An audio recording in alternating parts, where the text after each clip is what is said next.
கொஞ்சம் சமீபத்தில கொஞ்சம் பின்னாடி நடந்த ஒரு பிரச்சனை இது. அதாவது அமீர், கார்த்தி, ஞானவேல் ராஜா. இவங்க 3 பேரையும் சூழ்ந்து, அவங்க குடும்பத்தையே சூழ்ந்து இந்த பிரச்சனை வந்து ரொம்ப வெளிப்படையா தெரிய ஆரம்பிச்சது. சோ அந்த பிரச்சனை இப்ப எப்படி சார் இருக்கு? அத ஏதாவது தீர்க்க முயற்சி பண்றாங்களா? இல்லாட்டி மூடி வச்சிருக்காங்களா? இல்ல அந்த பிரச்சனை வந்து கிட்டத்தட்ட ஒரு 15 வருஷ பிரச்சனை. இடையில வந்து ஒரு படம் ஆடியோலாம் இருந்துச்சுல ஆரம்பிக்கப்பட்டது. அது பெரிய மாறி மாறி விவாதங்கள் ஆச்சு. 2 பேரும் மாறி மாறி குற்றச்சாட்டுகள் சொன்னாங்க. அந்த டைம்ல 2 பேரையும் சமாதானம் பண்ணி இந்த பிரச்சனையை சால்வ் பண்றதுக்கு சில பேர் முயற்சி பண்ணாங்க. அந்த பிரச்சனையை முடிச்சிருவோம் அப்படின்னு. பட் அப்பயும் கூட அது முடியல.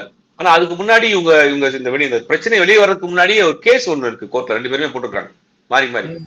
இப்ப அந்த இடையில அந்த பிரச்சனை இவங்க பேச்சுவார்த்தையினால் முடிக்க முடியாம அந்த கேஸ் பெண்டிங்ல இருக்கு.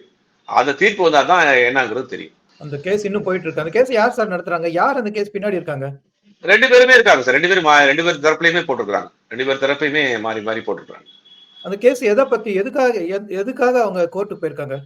எல்லாவது இவரு தரப்புல சொல்றாருன்னா, நான் இந்த படத்துக்கு ஒரு ப்ரொடியூசரா ஒரு அமௌண்ட் செலவு பண்ணியிருக்கேன்.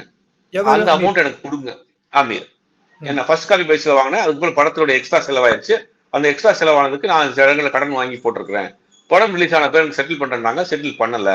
ஏன்னா படத்துல இருந்து மொத்தமா நான் வெளியில வந்துட்டேன்.